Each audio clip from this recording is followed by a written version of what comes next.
Ito po yung sikreto ni tatay.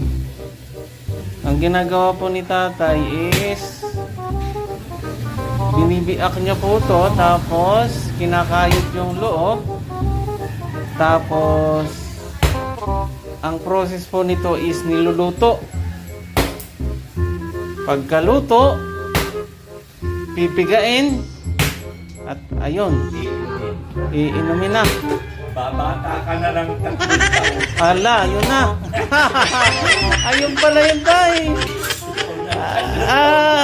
Pagka nakalipas ang 3 taon, tatanda ka na. Ayun.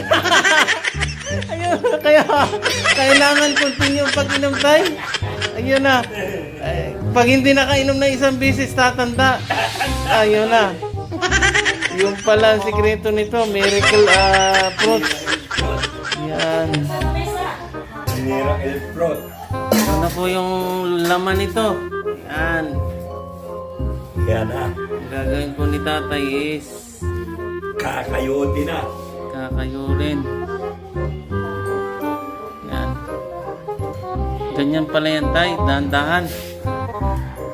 Pero pwede siyang kainin, tay? Maski ganito? Ay, hindi ko alam. Testingin mo. Okay. Testingin mo. Ay!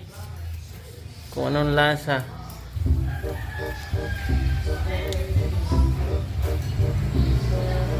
Ano, matamis. Matamis na mapakla. Ito. Nalasa mo. So, kailangan pa talaga siyang lutuin, tay? Eh, gaano ka-powerful yung fruits na yan? Pag nakainom ka ano yun, tay? Babata ng 3 taon? Ano ba kalupit? Ayan na po. Yan. Nakuha na yung tatay, oh. Nakayod na. Ayan. Pero ito pong kuha na to is very healthy po to. Naku. Maganda po to sa katawan. Sa hindi pa po nakakaalam, yan po yung miracle fruit na sinasabi ni tatay na kanyang iniinom. Sikretong malupit. Yan po. Para siyang mura, ano tayo, no? Parang mura.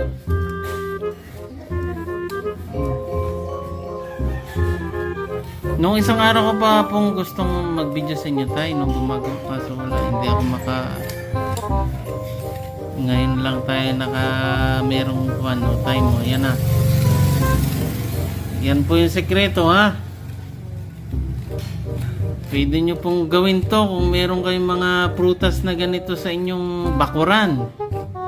Natatay. Oh. Eh, ang sarap din, natikman ko.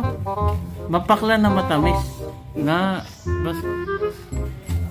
Pag ininom nyo ng kwan, pautay-utay, mapakla siya, pero pag yung inumin nyo ng diretso, guys, ito na po yung miracle fruits.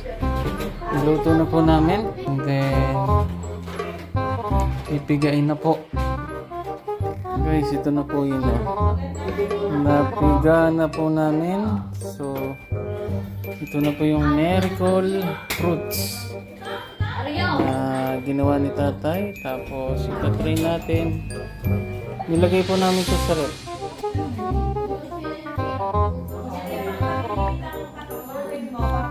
Matamis po siya na mapakla ng konti. Yun po yung lasa. Masarap.